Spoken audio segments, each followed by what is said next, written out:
by book 2.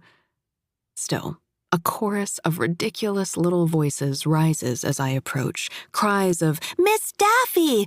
and other adorable mispronunciations of my name. In my heart, it feels like little kernels are bursting into fluffy blossoms of popcorn.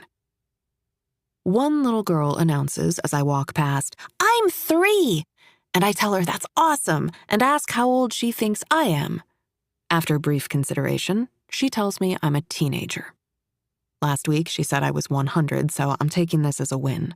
Before I can respond, a 4-year-old named Arham I've literally never seen not in a Spider-Man costume flings himself at me, hugging my knees. No matter how foul my mood, story hour always helps. "Sweetie," Arham's mother, Huma, says, reaching to peel him away before we topple. "Who here likes dragons?" I ask, to near unanimous cheering. There are a lot of sweet families who've become regulars since I started here a year ago, but Huma and Arham are 2 of my favorites. He's endlessly energetic and imaginative, and she rides that magical line of keeping firm rules without squashing his little weirdo spirit. Seeing them together always makes my heart ache a little bit. Makes me miss my own mom. Makes me miss the life I thought I'd have with Peter and the rest of the Collinses. I shake myself out of the cloud of melancholy and settle into my chair with the first of today's picture books in my lap. "What about tacos?" I ask the kids. "Does anyone like those?" Somehow, the kids manage even more enthusiasm for tacos than they did for dragons.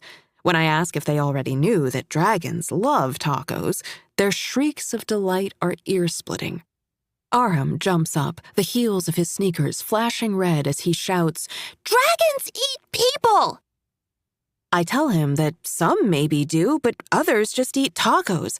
And that's as good of a segue as I'm going to get into Dragons Love Tacos by Adam Rubin, illustrated by Daniel Salmeri.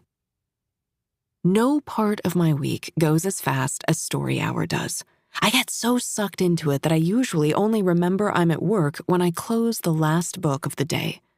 Just as I predicted, the energy that greeted me has fizzled, the kids mostly settling into pleasant sleepiness in time to pack it in and head home, except for one of the Fontana triplets, who's tired enough to devolve into a minor meltdown as her mom is trying to get her and her siblings out the door. I wave goodbye to the last stragglers, then start tidying the nook, spraying the mats down, gathering trash, returning abandoned books to the front desk to be reshelved.